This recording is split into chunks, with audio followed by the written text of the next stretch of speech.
In the last video, we looked at a reaction, at a reversible reaction where we have A is converted into B and B can react backwards. So we said we have K1 and K minus 1, and we found that we can write an equilibrium constant when the forward reaction, namely the reaction in this direction here, is exactly the same as the reaction, the rate in the reverse reaction, equals K1 over K minus 1. So our rate, our equilibrium constant, gives us the expression of the concentration of B over A if and when the forward reaction is exactly the same as the reverse reaction. Sometimes we also have reactions where we have A, this is converted into B, and this is converted into something else, C, and this is converted into D.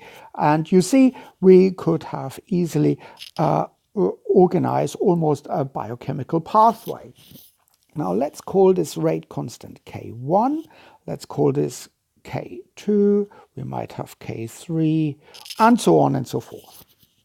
So let's now focus, just for the sake of argument, on the concentration of B. So how can we write the concentration of B? We can write dB over dt. Now dB is produced in this reaction from this part here. So it depends on A, so we have positive K1 times A, let's say to the power of M, but also B is consumed in the next step, that's this one here. So we write this as minus K2 times B to the power of N. And now, as in the previous example, we can ask what happens if actually these two reactions, this production and the consumption,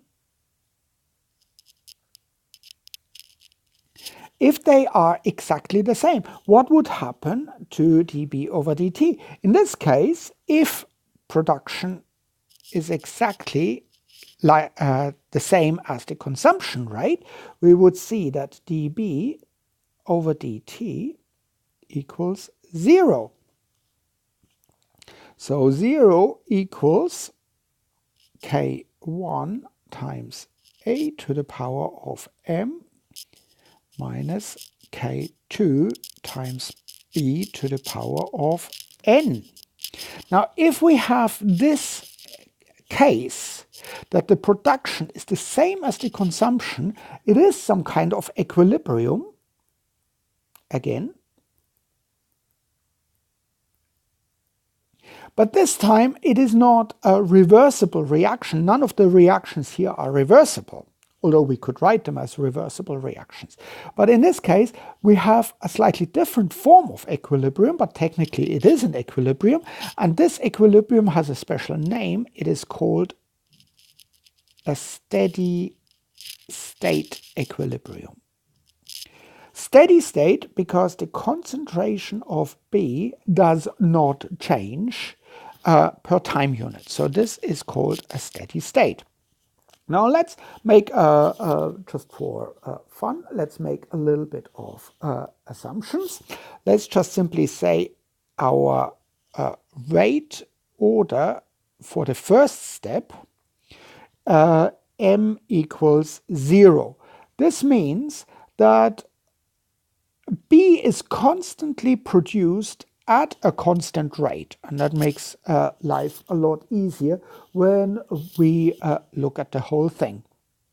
So what we can do is, in order to calculate our concentration of B, we just bring that to the other side, and we have therefore K2 times B to the power of N equals K1 times A to the power of 0, and that, of course, we can write this as 1. And now we can very easily calculate our concentration of B. So concentration of B in the steady state, when this state has been achieved.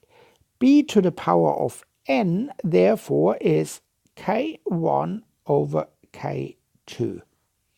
And again, this is sort of the constant for the steady state.